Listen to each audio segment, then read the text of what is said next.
نہ جانے مسائل تو علماء سے پوچھیں، یہ حکم مبین ہم کو رب سے ملا ہے، چلو پوچھ کیسے جیے زندگی کو، چلو پوچھ لے کس میں رب کی رضا ہے، رب کی رضا ہے۔ الحمدللہ رب العالمین والصلاة والسلام علی سید المرسلین، اما بعد فاعوذ باللہ من الشیطان الرجیم، بسم اللہ الرحمن الرحیم۔ الصلاة والسلام علیکہ یا رسول اللہ وعلی آلک و اصحابک یا حبیب اللہ۔ الصلاة والسلام علیکہ یا نبی اللہ وعلی آلک و اصحابک یا نور اللہ۔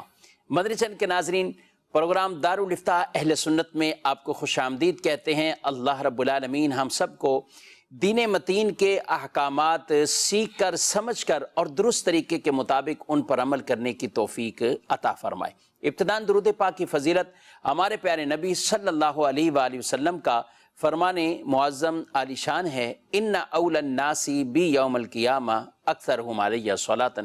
فرمایا قیامت کے دن میرے قریب ترین وہ ہوگا جو مجھ پر کثرت سے درود پڑھتا ہو۔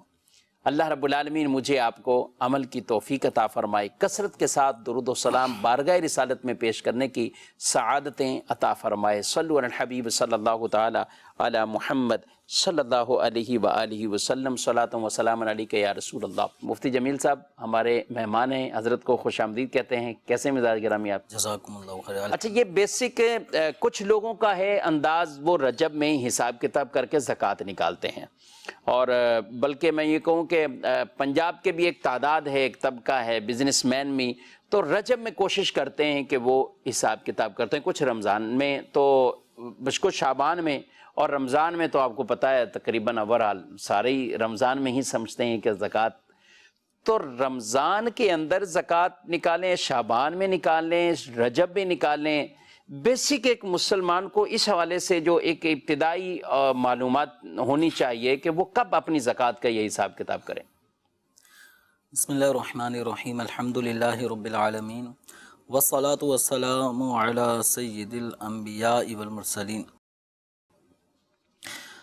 شفیق صاحب، جیسے ماہ رمضان المبارک کے جو روزے ہیں، یہ اس کی فرضیت کا تعلق تو ماہ رمضان کے ساتھ ہی خاص ہے، تو کچھ عبادتیں ایسی ہیں جن کے مخصوص اوقات اللہ تبارک و تعالی اس کے پیارے محبوب صلی اللہ تعالی علیہ وسلم کی طرف سے آ چکے ہیں۔ ٹھیک ہے، وہ کسی ایک فرد واحد کے لیے اس کا ٹائم نہیں ہے، صحیح، سب مسلمانوں کے لیے وہ ٹائم عبادت کا خاص کر دیا گیا۔ مثلا ان الصلاۃ کانت علی المؤمنین کتابا موقوتا، نماز ایک مقررہ وقت پر مومنین پر فرض کی گئی ہے۔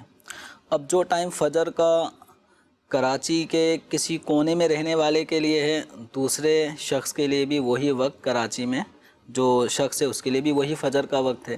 ہم اس ٹائم کو آگے پیچھے اپنی مرضی سے نہیں کر سکتے۔ تو اسی طرح ماہ رمضان المبارک کے جو روزے ہیں، فمن شہد منکم الشہر فلیصم، کہ جو اس ماہ رمضان کو پائے تو اسے چاہیے کہ اس کے روزے رکھے۔ اسی طرح الحج اشہر معلومات، حج ایک معلومہ مہینے میں ادا کیا جاتا ہے، یعنی اس کے جو احرام باندھنا ہے، اس کے جو ارکان کی ادائیگی ہے، وہ مخصوص مہینے اس کے اندر خاص کیے گئے، شوال، ذی قعدہ اور ذی الحجہ کے ابتدائی 10 دن۔ تو اب یہ 3 عبادتیں تو وہ ہو گئیں کہ جن کے لیے اللہ تبارک و تعالیٰ نے مخصوص اوقات کر دیے ہیں۔ ٹھیک ہے، کہ اب نماز کو وقت گزار کے نہیں پڑھیں گے، وقت سے پہلے نہیں پڑھیں گے، ماہ رمضان المبارک کے روزے ابھی سے نہیں رکھیں گے، ماہ رمضان آنے پر ہی روزے فرض ہوں گے، ایسی حج کی ادائیگی کسی بھی مہینے میں نہیں ہو سکتی۔ اس کے مقابلے میں جب ہم ارکان اسلام میں سے یہ جو 3 ہیں، نماز، روزہ اور حج، ان کے تو مخصوص اوقات ہو گئے۔ اس کے علاوہ ایک رکن ہے زکوٰۃ۔ زکوٰۃ کے حوالے سے ایسا نہیں ہے کہ سارے مسلمانوں کے لیے زکوٰۃ فرض ہونے کا ایک مخصوص وقت ہے، سب پر ایک ساتھ ہی زکوٰۃ فرض ہوتی ہو، ایسا نہیں ہے۔ ٹھیک، اگر آپ صاحب نصاب ہیں تو آپ صاحب نصاب کب بنے؟ مثال کے طور پہ اگر آپ صاحب نصاب ہیں اور آپ کے پاس جو مال ہے وہ حاجت اصلیہ سے زائد ہے، قرض وغیرہ اس طرح کے جو واجبات کسی آدمی کے اوپر لازم ہو جاتے ہیں ان سے وہ فارغ ہے، اور 52.5 تولہ چاندی کی قیمت کے برابر رقم آپ کے پاس آج آ جاتی ہے۔ مثال کے طور پہ اب جو ریٹ چل رہا ہے، اگر بالفرض 75,000 روپے اگر 52.5 تولہ چاندی کا نصاب بنتا ہے تو آج کی تاریخ میں آپ صاحب نصاب ہیں، شرط پائی جا رہی ہے، اور ہر طرح کی واجبات سے، قرض سے، ضرورت اور حاجت اصلیہ سے وہ فارغ ہے۔ زکوٰۃ کا سال آج شروع ہو گیا آپ کے لیے۔ صحیح۔ اچھا، یہی شرائط کے ساتھ اموال میرے پاس کل آتا ہے تو میرے لیے کل سے شروع ہوگا۔ اب جب سال پورا ہوگا، یعنی آپ کے لیے آج کی تاریخ آئندہ سال 1400 ابھی 42 ہجری چل رہا ہے تو آئندہ سال ہوگا 1443 ہجری۔ تو آئندہ سال جب آپ کی ملکیت میں دوبارہ ہم کیلکولیٹ کیا جائے گا کہ کیا اب بھی اتنا مال موجود ہے جو حاجت اصلیہ، قرض وغیرہ واجبات سے یہ فارغ ہو اور نصاب کے برابر ہو، ٹھیک، اگر ہے تو اب زکوٰۃ لازم ہو گئی۔ اب اس میں تاخیر ادائیگی کے اعتبار سے لازم ہو چکی ہے، اب اس میں ہم تاخیر نہیں کریں گے۔ کہ اب کوئی شخص مثال کے طور پہ جس پہ 27 رجب المرجب کو اگر زکوٰۃ کا سال پورا ہوتا ہے، اب وہ کہے کہ میں ماہ رمضان میں زکوٰۃ ادا کروں گا کیونکہ ماہ رمضان میں نیکیوں کا ثواب بڑھا دیا جاتا ہے، فرض کا ثواب 70 درجے بڑھا دیا جاتا ہے، نفل ادا کرتے ہیں تو فرض کے برابر ثواب ملتا ہے، تو اب میں اگر زکوٰۃ میں 1000 روپے نکالوں گا تو مجھے گویا 70,000 روپے اس طرح زیادہ مجھے ثواب ملے گا خرچ کرنے کے اعتبار سے۔ ادائیگی تو ایک ہی 1000 روپے کی ہوگی۔ تو اگر کوئی اس مقصد کے تحت کہ ماہ رمضان میں چونکہ نیکیوں کا اجر و ثواب بڑھا دیا جاتا ہے اس لیے میں ماہ رمضان میں زکوٰۃ ادا کروں گا، جبکہ زکوٰۃ اس پہ 27 رجب کو فرض ادائیگی زکوٰۃ کی نکالنا یہ اس پہ لازم 27 رجب کو ہو رہا ہے، تو اب یہ تاخیر کرنا اس کے لیے جائز نہیں ہوگا۔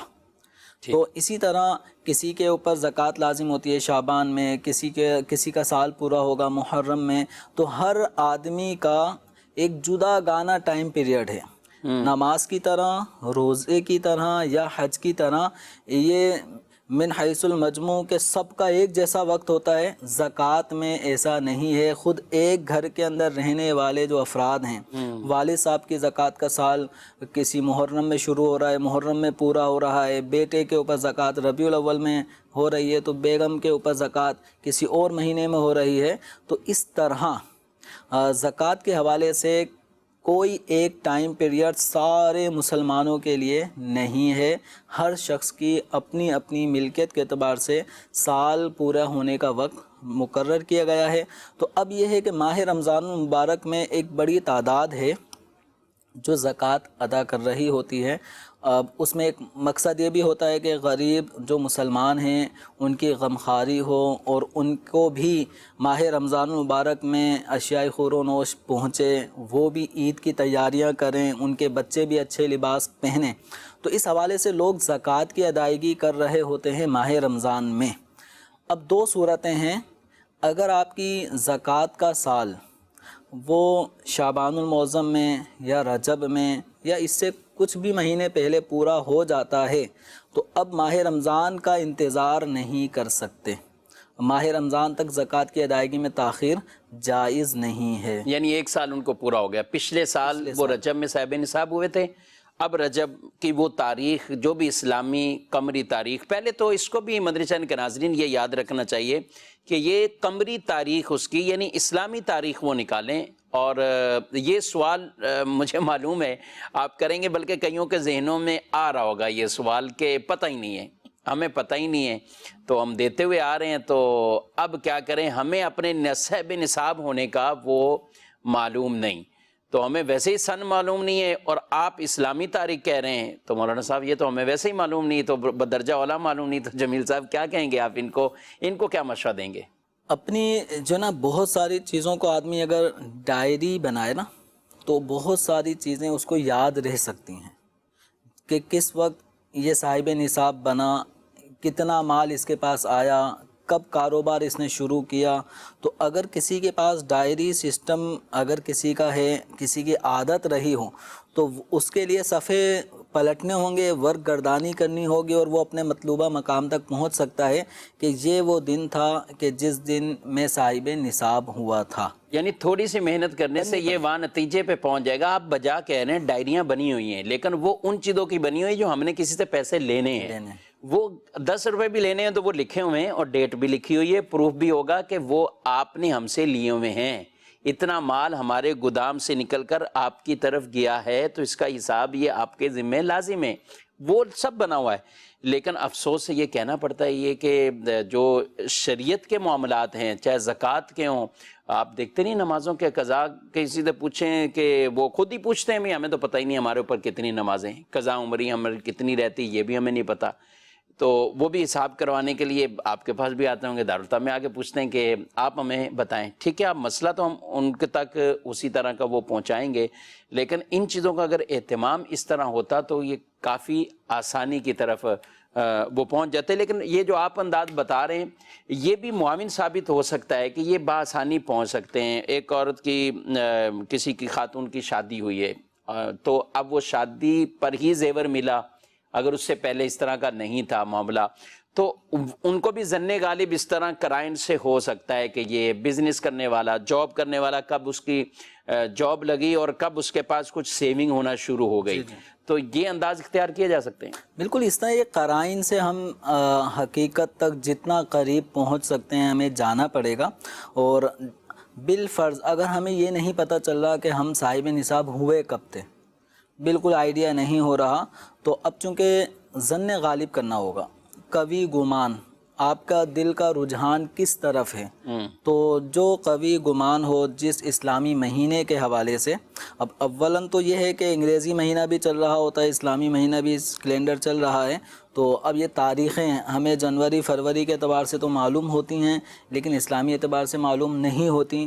تو اب 10 سال پیچھے, 5 سال پیچھے, 6 سال پیچھے جاتے وقت کیا حساب کتاب بنے گا, تو یہ ایک دشوار ترین معاملہ ہو جاتا ہے. تو اس لیے یاد رکھنا چاہیے.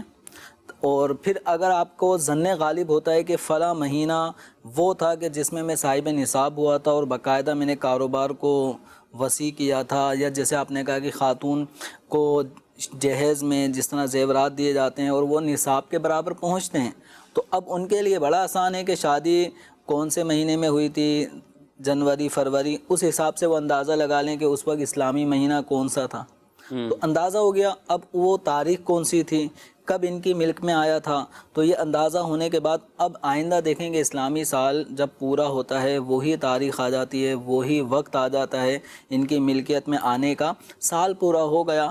اب یہ غور کریں کیا اس وقت میرے پاس جو مال ہے کیا وہ اتنا ہے کہ جس پہ زکوٰۃ اب بھی لازم ہو رہی ہو. کبھی ایسا ہوتا ہے خرچ ہو جاتا ہے اور نصاب سے نیچے رقم چلے جاتی ہے, سال پورا ہوا مال نصاب سے کم ہو گیا تو زکوٰۃ لازم نہیں ہے. اگر نصاب کے برابر یا اس سے زائد ہے تو پھر زکوٰۃ لازم ہوا کرتی ہے. تو زکوٰۃ کی ادائیگی کے حوالے سے جب تک ذہن نہیں ہوگا کہ مجھے اللہ تبارک و تعالیٰ کا یہ فرض جو اللہ تعالیٰ نے میرے مال میں مجھ پر لازم کیا ہے, جب تک یہ ذہن نہیں بنے گا تو پھر یہ بھی نہیں پتہ ہوگا کہ سال کب شروع ہو رہا ہے اور کب ختم ہو رہا ہے. ماشاءاللہ بہت اچھی توجہ دلائی ہے مدنی چینل کے ناظرین. یہ ہم سب کی اخلاقی شرعی ہر اعتبار سے یہ ذمہ داری بنتی ہے کہ زکوٰۃ اگر مجھ پر فرض ہے تو درست طریقے کے مطابق پوری وہ زکوٰۃ ادا ہو جائے. جس طرح نماز کے اندر 4 رکعتیں اگر پڑھنی ہیں تو ہم یہ نہیں کہتے کہ 4 ہو گئیں, 3 ہو گئیں, 2 ہو گئیں, چلیں ٹھیک ہے, ایسا نہیں. وہ 4 ہیں تو پھر 4 ہی پڑھنی ہیں. 3 فرض مغرب کے پڑھ رہے ہیں تو توجہ سے 3 ہی فرض ادا کرنے ہیں. نماز سے پہلے ہم طہارت بھی تو کرتے ہیں, تو پھر یہ نہیں دیکھتے کون سا پانی ہے جیسا تیسا ہوا ہم وضو کر لیں گے. نہیں, پانی بھی ہم طاہر صاف پاک پانی وہ ہم لیتے ہیں. کپڑے ہیں تو کپڑوں کے بارے میں بھی خیال کرتے ہیں کہ یہ کپڑے میرے پاک ہونا, جس جگہ نماز پڑھ رہے ہیں اس جگہ کا پاک ہونا, یہ ساری چیزیں ہیں. تو ان چیزوں کا جب ہم اہتمام کرتے ہیں تو کرنا بھی چاہیے. نماز بھی فرض ہے اور اس کی درست طریقے سے ادائیگی ہو, ساتھ ساتھ ان چیزوں کا بھی ہمیں اہتمام وہ کرنا چاہیے کہ زکوٰۃ بھی میری ادا ہو اور درست طریقے کے مطابق ادا ہو، بر وقت ادا ہو. ادا تو کر رہے ہیں لیکن وہی کہ وقت پہلے پورا ہو چکا ہے، ہم رمضان کے یا شعبان کے اس کے لیے اور ڈیلے کرتے جا رہے ہیں، تو یہ بلا وجہ یہ تاخیر ہے، یہ اس آدمی کو گناہ گار کرتی ہے. تو زکوٰۃ بھی ادا کر رہے ہیں، گناہ گار بھی ہو رہے ہیں. تو اس لیے ان چیزوں کا خیال رکھنا چاہیے. کچھ اور بھی سوالات شامل کریں گے زکوٰۃ کے حوالے سے، لیکن پہلے دیکھتے ہیں ناظرین کیا پوچھنا چاہتے ہیں. مفتی صاحب سے میرا یہ سوال ہے کہ عشر اور زکوٰۃ میں کیا فرق ہے اور کیسے دینی چاہیے؟ ٹھیک ہے، عشر اور زکوٰۃ میں کیا فرق ہے؟ جی مزید سوال. جی وہ پہلے تو ایک پوچھنا سی سر، ایک آدمی اپنا مکان خریدنا چاہتا ہے اور اس نے اس کا سودا کیا ہوا ہے، مہینہ ہو گیا ہے اور وہ اس نے پیسے اس کے لیے رکھے ہوئے ہیں، مگر پھر زکوٰۃ کا مہینہ آ جاتا ہے اور ابھی اس نے سائن نہیں کی اور کو پے نہیں کیا، تو اس پیسے پر کیا اس کو زکوٰۃ دینی پڑے گی یا کہ نہیں؟ ٹھیک ہے، ان کو شامل کرتے ہیں. پہلے تھوڑا سا کچھ مختصراً یہ بیان کر دیں کہ ان کا عشر اور زکوٰۃ میں یہ کیا فرق ہے. تو اگلا سوال بھی بڑا اہم ہے اور کئیوں کی یہ سوال کرنے والے نے گویا کہ نمائندگی کی ہے. کئی لوگ شادیوں کے لیے رقمیں رکھتے ہیں، مکان خریدنے کے لیے رکھتے ہیں، دیگر چیزوں کے لیے، لیکن ہے ابھی رقم کی صورت میں، تو اس کا بھی جواب لیتے ہیں. کیا کہتے ہیں؟ زکوٰۃ کی صورتیں ہوتی ہیں. عمومی طور پہ ہم جو زکوٰۃ کا لفظ استعمال کر رہے ہوتے ہیں وہ ہمارے مال تجارت اس کے لیے استعمال کر رہے ہوتے ہیں. تو یا سونا چاندی ہوتا ہے اس کے اوپر زکوٰۃ لازم ہوتی ہے، یا مختلف قسم کی کرنسی ہوتی ہیں ان کے اوپر زکوٰۃ لازم ہوتی ہے. اس کے لیے عمومی طور پہ زکوٰۃ کا لفظ یوز ہوتا ہے. لیکن ایک عشر کا لفظ بھی استعمال ہو رہا ہوتا ہے. عشر کیا ہے؟ کھیتیوں پر لازم ہونے والی زکوٰۃ. ٹھیک ہے، تو عشر بھی زکوٰۃ ہی ہوا کرتی ہے، لیکن اس کا نام عشر رکھا گیا ہے وہ اس اعتبار سے کہ اس کی مقدار کتنی ہوگی. جو پیداوار ہے، ہم نے کھیتی اگائی ہے، کاشت کی ہے، جو بھی فصل تیار ہوئی ہے، تو اس فصل کے تیار ہونے پر اگر یہ فصل کی تیاری بارش کے ذریعے سے ہوئی ہو، نہر کے پانی کے ذریعے سے سیراب کیا گیا ہو فصل کو، تو اب اس میں جو لازم ہونے والی مقدار ہے وہ 10واں حصہ ہے. 10% ہمیں پیداوار الگ کرنی ہے اور جو 90% ہمارے پاس 90% جو ہے وہ پھر ہماری ملک ہے، لیکن ہمیں 10واں حصہ پیداوار میں مزدوریاں وغیرہ یہ سب بعد میں نکلیں گی. پہلے پیداوار کا 10واں حصہ نکال دینا ہے. اس 10ویں حصے کو شرعی اعتبار سے عشر کہا جاتا ہے. تو اس کھیتی پر، فصل پر جو زکوٰۃ ہوتی ہے اس کا نام وہ ہے، وہ بھی زکوٰۃ ہی، لیکن چونکہ اس میں ایک مقدار خاص ہوتی ہے، 10واں حصہ ہوتا ہے، اس لیے اس کو لفظ عشر سے یاد کیا جاتا ہے. اچھا، کبھی ہوتا ہے نصف عشر. نصف مانے آدھا، عشر مانے 10واں. تو 10ویں کو جب مزید آدھا کر دیں گے تو پھر وہ ہو جائے گا 5%. 5% اور 20واں. اچھا، 20واں بولنے سے لوگ بولتے ڈبل ہو گیا. میں کہ بعض ایسے جو آپ کو پتا ہے عشر کے مسائل سمجھانا، یہ عام طور پہ جن کا تعلق کھیتی باڑی سے ہے تو اس میں بس وقت وہ 20ویں کو اس طرف لے کے چلے جاتے ہیں. 20% سمجھ لیتے ہیں. 20%. 20واں حصے کا مطلب یہ ہوتا ہے کہ کسی چیز کے 20 ٹکڑے کر لیں. ٹھیک ہے، تو جو ایک ٹکڑا ہے وہ 20واں ہے. اسی کو آپ دوسرے لفظوں میں 5% کہہ لیں. ٹھیک ہے، اسی کو آپ مزید شرعی اصطلاح کے قریب جا کر کہیں تو آپ کہیں گے نصف عشر. صحیح.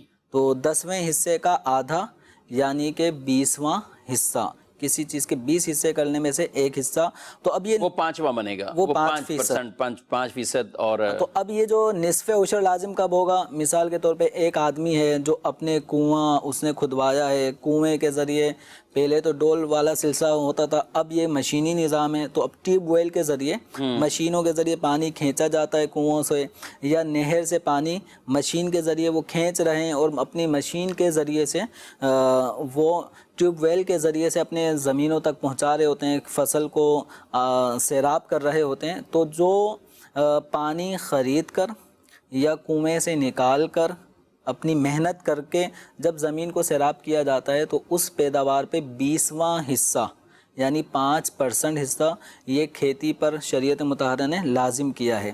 اب سونا چاندی، مال تجارت، کرنسی روپے پیسے وغیرہ، تو ان پر جو زکوٰۃ ہے وہ 40واں حصہ ہے۔ صحیح۔ تو کسی یعنی ان نصاب کے اوپر 40 حصے ان کے کر دیں گے تو 40واں ایک حصہ، یعنی اگر 40 مثال کے طور پہ 40,000 روپے پہلے چند سال پہلے یہ نصاب ہوا کرتا تھا تو زکوٰۃ میں 1,000 روپے لازم ہوں گے۔ 1,00,000 روپے اگر کسی کے پاس ہیں تو اس کا ہم 40 حصے کریں گے، اس کو 2.5% بھی کہا جاتا ہے۔ ٹھیک ہے۔ تو 1,00,000 روپے پہ 2,500 روپے زکوٰۃ ہوگی۔ تو یہ زکوٰۃ کے حوالے سے اور عشر کے حوالے سے مزید انشاءاللہ آئندہ سلسلوں میں اور تفصیلی احکام انشاءاللہ سنیں۔ یہاں میں ایک بات وہ بطور خاص جو ایک فرق ہے، زکوٰۃ تو آپ نے بتا دیا سال بعد ہی دینی، عشر بھی سال بعد ہی ہوتا ہے یا فصل پر ہوگا، کیا ہوگا؟ اب اس میں اور عام جو سونے چاندی مال تجارت کی جو زکوٰۃ ہوتی ہے، اس میں یہ فرق ہے کہ دیگر جو اموال تجارت ہیں، روپے پیسے کرنسی سونا چاندی، ان کی زکوٰۃ سال میں ایک دفعہ لازم ہوتی ہے۔ جو پیداوار ہے، فصل ہے، کھیتی ہے، اس میں جو لازم ہونے والی زکوٰۃ ہے اس کا سال سے تعلق نہیں ہے۔ ٹھیک ہے۔ جتنی مرتبہ فصل آئے گی، اب کبھی ایسا ہوتا ہے کہ کچھ فصلیں سال میں 2 مرتبہ کاشت کی جاتی ہیں، جی۔ کچھ فصلیں سال میں ایک ہی دفعہ سیزن ہوتا ہے، کچھ فصلوں کا 3 4 مرتبہ سیزن آ جاتا ہے۔ تو جب آپ کھیتی نکالیں گے، پیداوار الگ کریں گے، اب کچھ دنوں بعد مہینوں بعد پھر نئی تیار ہو جائے گی، تو جو آپ نے پہلی فصل کو کاشت کیا ہے تو اس کا آپ کو عشر یا نصف عشر ادا کرنا ہوگا۔ مکان کے لیے ابھی جو رقم ہے اور یہ سودے کا بھی انہوں نے کچھ ذکر کیا ان کے سوال کا جو مفہوم سمجھ پایا ہوں میں کہ انہوں نے سودا تو کر لیا ہے، فارم نہیں بھرا، ابھی فارم نہیں بھرا، سودا ہو چکا ہے۔ تو اگر یہ سودا ہو چکا، خرید و فروخت ہو چکی ہے، تو اب ان کے اوپر مکان کی جو پیمنٹ ہے وہ لازم ہو گئی۔ ٹھیک ہے۔ 1 مہینے بعد ان کو پیمنٹ کرنی ہے، اور اب یہ دیکھنا پڑے گا کہ کیا زکوٰۃ کا سال اس سودے کی خریداری سے، اس مکان کی خریداری سے پہلے ہی زکوٰۃ کا سال پورا ہو گیا تھا یا نہیں۔ اگر زکوٰۃ کا سال پہلے پورا ہو چکا تھا، یہ اماؤنٹ انہوں نے مکان کی خریداری کے لیے جمع کر رہے تھے، تو اس صورت میں اس جمع شدہ رقم کی بھی زکوٰۃ لازم ہو گئی، اگرچہ یہ بعد میں اب مکان کی پیمنٹ میں یہ رقم ان کے اوپر قرض ہو گئی، ادھار چڑھ گئی، تو اس صورت میں زکوٰۃ لازم ہوگی۔ اور اگر زکوٰۃ کا سال پورا ہوگا 15 دن بعد، سودا یہ 15 دن پہلے کر چکے ہیں، 30 لاکھ روپے کا کوئی مثال کے طور پہ پلاٹ خریدا ہے، تو سال پورا ہونے سے پہلے ہی خریداری ہو گئی، اب ان پہ 30 لاکھ روپے قرض چڑھ گئے صاحب مکان کے کہ انہوں نے مکان خریدا ہے، اس کے اگینسٹ ان کو دینے ہیں۔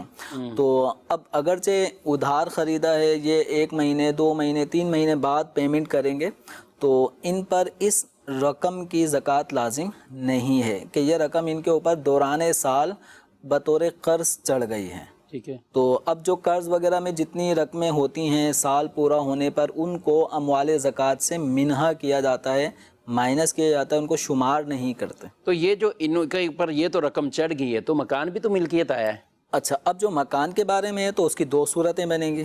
اب یہ آپ نے اچھی توجہ دلائی کہ اب یہ جو مکان خریدا ہے اس کی 2 صورتیں، یا تو آپ نے اپنی رہائش کے لیے خریدا ہے، یا آگے بچے بڑے ہوں گے تو ان کی شادیاں ان گھروں میں ہوں گی، یا آئندہ وہاں شفٹ ہو جائیں گے، تو پھر یہ مال تجارت نہیں ہے۔ صحیح۔ جب مال تجارت نہیں ہے تو اگرچہ یہ مکان یہ پلاٹ لاکھوں کیا کروڑوں کا بھی ہو تو حاجت اصلیہ میں ہے، تو اس پر زکوٰۃ لازم نہیں ہوگی۔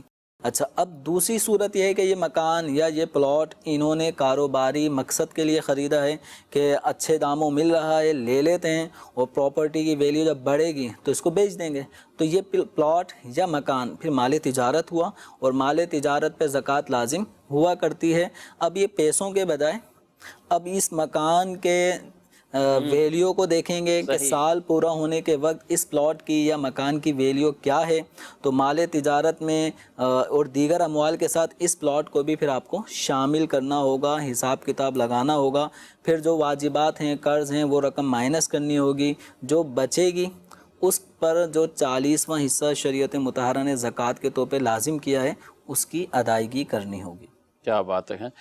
چلیں، آپ نے سوال جو جواب دیا ہے تو اس کے بیچ میں یہ ایک سوال ہمارے پاس میسیجز میں بھی موصول ہوا ہے کہ جہیز کے لیے رقم رکھی ہے، تو چلیں کچھ اور میں بھی ایڈ کر دیتا ہوں اس میں۔ جہیز ایک تو ہوتا ہے جہیز بنا لیا، گھر میں جہیز بھی بنا لیا کہ یہ بیٹی کو دینا ہے، ایک تو جہیز بنا لیا اور ایک ہے رقم رکھی ہوئی ہے۔ اسی طرح کچھ کاموں کے لیے رقم رکھی ہوتی ہے کہ ابھی مکان میں یا دکان ہے، آگے جا کر کچھ ایسا کام شروع کرنا ہے، ابھی کاروبار نہیں ہے ہمارا۔ کچھ ایسے ہوتے ہیں جن کو گاڑی کو خریدنی ہوتی ہے، آگے جا کر خریدنی ہے گاڑی، پیسے اس کے لیے رکھے ہوئے ہیں۔ تو یہ اس طرح کی جو چیزیں ہوتی ہیں تو وہ پیسوں کا اعتبار کیا جائے گا سال بسال؟ پہلے جو جہیز کے حوالے سے، جی تو چونکہ عمومی طور پہ جو والدین ہیں یا سرپرست ہوتے ہیں وہ جہیز کا سامان کچھ کچھ کر کے جمع کرتے رہتے ہیں۔ اب وہ کچھ کچھ کر کے بھی ایک بڑی اماؤنٹ، بڑی مالیت کا سامان جمع ہو چکا ہوتا ہے۔ اب 1-1 لاکھ روپے، 2-2 لاکھ روپے تک کا مال جمع ہو چکا ہے جو اپنی بیٹی کو انہوں نے رخصتی کے موقع پر دینا ہوتا ہے۔ تو یہ چونکہ مال تجارت نہیں ہے، جو دیگر کپڑے ہیں، فرنیچر ہے، اس طرح کی دیگر چیزیں اگر جمع ہو چکی ہیں تو یہ اموال زکوٰۃ میں سے نہیں ہیں، تو ان پہ زکوٰۃ لازم نہیں ہے۔ لیکن رقم کی صورت میں سیونگ ہو رہی ہے کہ بچی کی شادی اب یہ 1 مہینہ باقی ہے، تو اب یہ 2, 4, 5 لاکھ انہوں نے جمع کر لیے ہیں تاکہ شادی ہال ہے، کھانے کا انتظام ہوگا، مزید جہیز کا سامان خریدنا ہے، تو اس طرح کی چیزوں میں خرچ ہونے کے لیے رقم جمع ہو گئی۔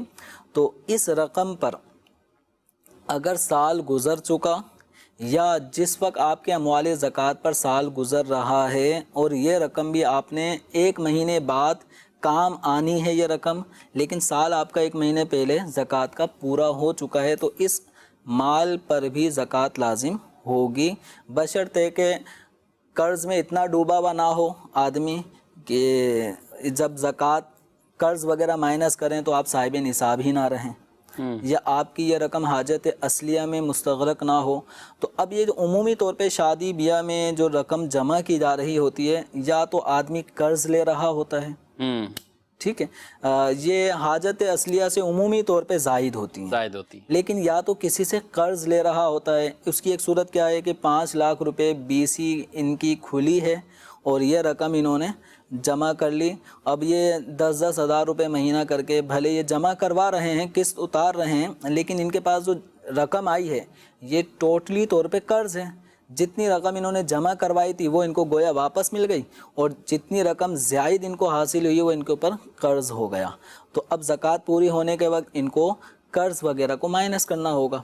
تو ان چیزوں کو پھر اسی طرح کاروبار کرنا ہے تو کاروبار کے لیے آدمی رقم جمع کرتا ہے، تو کاروبار بھلے آپ کو 6 مہینے بعد کرنا ہے، یا کوئی پلاٹ خریدنا ہے بھلے اس کی تلاش ہے، یا آپ کار خریدنا چاہتے ہیں، کوئی گاڑی خریدنا چاہتے ہیں، یا مثال کے طور پہ حج و عمرہ کے حوالے سے بندے رقم جمع کر رہے ہوتے ہیں، تو اس دوران زکوٰۃ کا سال اگر پورا ہو گیا تو یہ ساری رقمیں جو آئندہ کسی دینی یا دنیاوی کسی جائز کام کے لیے بھی آپ نے رکھی ہے تو اس کے اوپر زکوٰۃ لازم ہوگی، شرائط دیگر پائے جانے کی صورت میں۔ کتنا یعنی اہم مدنی چینل کے ناظرین، یہ اس طرح کے ٹاپک بھی بہت اہم ہوتے ہیں، اور اس کے سوالات جیسے ہی اس کی تھوڑی سی گہرائی میں جائیں تو طرح طرح کے مسائل وہ سامنے آتے ہیں، اور کچھ لوگ ایسے ہوتے ہیں کہ جو اپنے آپ سے خود ہی فیصلہ کر لیتے ہیں کہ یہ اس کے لیے، یہ اس کے لیے، یہ اس کے لیے ہے، تو اس کے تو زکوٰۃ نہیں ہے، تو جب اس کی زکوٰۃ ہی نہیں ہے تو پھر وہ ادائیگی کی طرف جاتے ہی نہیں ہے۔ کچھ ایسے ہیں کہ ان کے پاس اتنا زیور رکھا ہوگا، اتنا زیور رکھا ہوتا ہے لیکن کیش نہیں ہوتا، وہ زکوٰۃ کی طرف آتے ہی نہیں ہیں، اور ان میں ایک بڑی عمر والے بھی ایسے بات موجود ہوتے ہیں کہ زیور موجود ہے، زیور پاس پڑا ہوا ہے، لیکن وہ ایسے ہی اپنی زندگی گزار دیتے ہیں اور برسوں تک ان کی زکوٰۃ وہ ادا نہیں کرتے۔ یاد رکھیں قرآن پاک میں اس کی سخت وعیدوں کو قرآن میں بھی بیان کیا گیا ہے، اور ساتھ ساتھ اس کی وعیدوں کو احادیث مبارکہ کے اندر بھی بیان کیا گیا ہے۔ یہ مال جو دنیا میں آج بڑا عزیز اور پیارا لگ رہا ہے، لیکن اگر اس کی زکوٰۃ ادا نہیں کریں گے، ایک تو دنیاوی نقصان یہ ہوگا کہ مال کا ضیاع کا اندیشہ ہے، مال بھی ضائع ہوتا ہے، اور یہ فرمایا گیا ہے کہ زکوٰۃ جس کی کوئی بھی خشکی یا تری میں مال ضائع ہوتا ہے تو اس کی ایک وجہ یہ بیان کی گئی کہ وہ زکوٰۃ کی ادائیگی نہیں ہوتی۔ رسول اللہ صلی اللہ علیہ وسلم نے تو یہاں تک فرمایا زکوٰۃ ادا کر کے اپنے مال محفوظ کر لو۔ بڑے بڑے بینک اکاؤنٹس کا انتخاب کیا جاتا ہے کہ ہم اپنا مال وہاں محفوظ کریں گے۔ ایک ذریعہ روحانی شرعی یہ والا یہ ضرور اختیار کرنا چاہیے، چاہے پیسے آپ کے کسی بھی بینک میں رکھے ہوں، لیکن اس کی زکوٰۃ بر وقت وہ ادا کی جائے، اس طرف توجہ ہمیں دینی چاہیے۔ جی کچھ مزید کال۔ میں سوال یہ پوچھنا چاہتا ہوں کہ جو مطلب کاروبار کر رہا ہے اس کی زکوٰۃ اس کی پوری جو جتنی اماؤنٹ سے وہ کام کر رہا ہے اس کی پوری اماؤنٹ سے پر بنتی ہے یا منافع پہ بنتی ہے؟ مثلا کوئی بندہ 15 لاکھ کا کام کر رہا ہے، کوئی 20 لاکھ کا یا 50 لاکھ سے، وہ پورے پیسوں پر زکوٰۃ بنتی ہے یا جو منافع کماتا ہے گھر کے خرچ کے بعد اس پہ بنتی ہے؟ یہ میرا سوال ہے۔ بہت تھوڑی سی زکوٰۃ دینے کے ارادے میں منافع پر صرف زکوٰۃ یہ پوچھ رہے ہیں۔ اور اچھا کچھ اس میں جیسے ایک تو نا بزنس میں اتنا پیسہ لگایا، ظاہر ہے کچھ سیلریز بھی دینی ہوتی ہیں، کچھ کمپنیوں کے پیسے ان پر بھی ڈیو ہوتے ہیں جو انہوں نے دینے ہوتے ہیں۔ تو اب ایک بندے نے کروڑ روپے لگا دیا، 1 کروڑ روپے کاروبار میں اس کا انویسٹ ہے، تو یہ کیا کیسے حساب کتاب کریں؟ اب 1 کروڑ روپے کسی نے کاروبار میں لگائے ہیں تو اب اس کے اندر مختلف اشیاء، جب ایک آدمی 1 کروڑ روپے کاروبار میں لگاتا ہے تو ایسا نہیں ہوتا کہ 1 کروڑ روپے کا سامان تجارت مال تجارت ہی 1 کروڑ روپے کا ہوگا۔ وہ اس کے لیے کوئی گودام کرائے پہ لے گا یا کوئی دکان پرچیز کرے گا، ٹھیک ہے۔ اب اس کے لیے بھی کچھ رقم چلی گئی، صحیح، کچھ رقم ایڈوانس میں چلی جاتی ہے، بالکل۔ اچھا پھر اس میں سے کچھ رقم یہ مال تجارت خریدتا ہے، کچھ رقم کو محفوظ رکھتا ہے آڑے کسی ٹیڑھے وقت میں کام آنے کے لیے۔ تو اب اس طرح کی جو صورت ہوتی ہے نا، ان میں دیکھا جاتا ہے کہ مال تجارت وہ کون سی چیزیں ہیں، ٹھیک ہے۔ تو جو کرنسی سیونگ رکھی ہے وہ اس پہ تو زکوٰۃ ہونی ہے۔ اچھا اسی طرح جو مال تجارت ہے اس پر زکوٰۃ ہونی ہے۔ مال تجارت کیا چیز ہوتی ہے؟ جو مال بیچنے کے ارادے سے خریدا جاتا ہے، ٹھیک، وہ مال تجارت ہے۔ اب ایک آدمی نے اپنی شاپ کو بہترین بنانے کے لیے اس نے فرنیچر لگایا ہے، تو اب اس فرنیچر پہ بھی ہزاروں بلکہ لاکھوں روپے تک خرچ ہو جاتے ہیں۔ تو یہ جو فرنیچر یہ تیار کرتا ہے یہ مال تجارت کے طور پہ نہیں ہوتا، یہ تو اس نے اپنے سامان رکھنے کے لیے ڈسپلے کے لیے اس کا اہتمام کیا ہوتا ہے۔ تو اس فرنیچر کو جو بیچا نہیں جاتا اس پر زکوٰۃ نہیں ہوتی۔ اس کی دکان میں اے سی لگا ہوتا ہے، پنکھے لگے ہوتے ہیں، سوال کرنے والے تو یہاں تک سوال کرتے ہیں وہ بلب لگے ہوئے ہیں یا فیکٹری ہے اس کے اندر مشینیں ہیں جن مشینوں پہ کپڑا تیار ہوتا ہے، بنتا ہے، سلتا ہے، تو کیا ان مشینوں پہ بھی زکوٰۃ ہوگی؟ اتنے پنکھے ہیں تو اتنی لائٹیں ہیں تو کیا ان پہ بھی زکوٰۃ ہوگی؟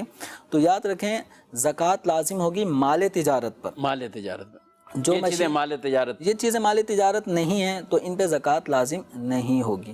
تو ان چیزوں کو مد نظر رکھیں، اور سال جب پورا ہو تو اس وقت آپ نے یہ دیکھنا ہے کہ آپ کے اموال پر جب سال پورا ہوا تو کون کون سی چیزیں واجبات میں شامل ہو گئیں کہ آپ کو سیلریز دینی ہیں، اسی طرح گیس بجلی کے واجبات، جو یوٹیلیٹی بلز ہوتے ہیں، دوران سال جو آپ نے مال ادھار خریدا ہے تو ان کی ادھار رقم بھی ادا کرنی ہے۔ تو یہ جتنے بھی واجبات ہیں ان سب کو جو دوران سال ہوئے، سال پورا ہونے پہ ان کو مائنس کیا جائے گا۔ تو زکوٰۃ کی ادائیگی کرنے کا ایک آسان سا طریقہ یہ ہے کہ آپ کی ملک میں جتنا بھی مال تجارت ہے، چاہے وہ تیار ہو چکا ہے، چاہے وہ ابھی خام ابھی تیار نہیں ہوا ہے، تو ان سب کی مارکیٹ ریٹ، مارکیٹ ویلیو کیا ہے اس کو آپ نوٹ کر لیں۔ جن لوگوں سے آپ کو رقمیں وصول کرنی ہیں ان رقموں کو نوٹ کر لیں، جو پاس موجود اماؤنٹ اپنے اکاؤنٹ وغیرہ میں موجود ہے تو حاجت اصلیہ سے زائد وغیرہ ان کو شامل کر لیں۔ کیلکولیٹ کرنے کے بعد اب آپ نے ٹوٹل کر لیا کہ اتنے لاکھ روپے ہو گئے، اب دوران سال آپ کے اوپر کتنے قرضہ چڑھا ہے اس سارے قرض والی رقم اس کو کیلکولیٹ کر لیں، اور جو پہلے آپ نے جو کیلکولیٹ کیا تھا اس میں سے ان کو مائنس کر دیں۔ صحیح، مائنس کرنے کے بعد جو رقم آپ کے سامنے جواب کے طور پہ حاصل ہوگی اس کو پھر آپ 40 سے تقسیم کریں گے، تو آپ کو جو 2.5% جو شریعت نے زکوٰۃ لازم کی ہے وہ آپ کو آنسر حاصل ہو جائے گا کہ اتنے روپے آپ کو زکوٰۃ میں نکالنے ہیں۔ ٹھیک ہے ماشاءاللہ. اور اب پوچھ لیں گے تو انشاءاللہ جیسے انہوں نے کہا فیکٹریوں میں مشینیں رکھی ہوئی ہیں, کئی ایسی چیزیں ہوتی ہیں کہ جن پر زکوٰۃ نہیں بھرنی ہوتی, بلکہ ہمارے پاس تو ایک آدمی ایسا ہے کہ وہ زکوٰۃ کے مد میں کئی پیسے ہزاروں دیتا رہا, یعنی جب اس کا پورا حساب کیا نا تو اس کی 80,000 روپے کم بن رہے تھے, وہ زیادہ دے رہا تھا. زیادہ اس کی مین وجہ یہ تھی کہ دکان کے کرائے پر بھی دے رہا تھا اور دکان کی مالیت پر بھی دے رہا تھا, یعنی زکوٰۃ دونوں پر وہ سمجھ رہا تھا کہ میری آمدنی چونکہ یہ ہو رہی تو دکان بھی مال تجارت ہے, تو دکان تو مال تجارت نہ ہوئی, جو کرایہ آ رہا تھا دکان کرائے پہ دی ہوئی ہے. تو ایسا نہیں کہ پوچھنے پہ ہم بعض کا ڈر رہے ہوتے ہیں کہ ہمارے اوپر کوئی مزید ایکسٹرا ہی چیزیں آ جائیں گی, کچھ یہ بھی صورت نکل سکتی ہے. پوچھنا ضرور چاہیے, ایکسٹرا بھی اگر ہمارے اوپر زکوٰۃ بنتی تو ہم کیوں روکیں, ہم اس کو ادا کریں گے. بہت سے سوالات ایسے ہیں ہم ابھی ان کو شامل نہیں کر پائے ہیں. کچھ نے جوائنٹ فیملی کا رکھا ہے کہ پوری فیملی کا ملا کر سونا اتنا بنتا ہے, تو یہ سب کا الگ الگ ان کو شمار کریں گے. ہر آدمی کا, بیوی کا الگ نصاب ہے, شوہر کا الگ ہے, گھر کے اندر اگر بہن بھائی ہیں, والدہ ہیں, والد ہیں, تو ان سب کی ملکیت کو وہ الگ الگ اس اعتبار سے پھر دیکھا جائے گا. لیکن ابھی ہمارے پروگرام کا وقت ختم ہو چکا ہے. جانے مسائل تو علماء سے پوچھیں, یہ حکم مبین ہم کو رب سے ملا ہے. چلو پوچھ کیسے جیے زندگی کو, چلو پوچھ لے کس میں رب کی رضا ہے, رب کی رضا ہے.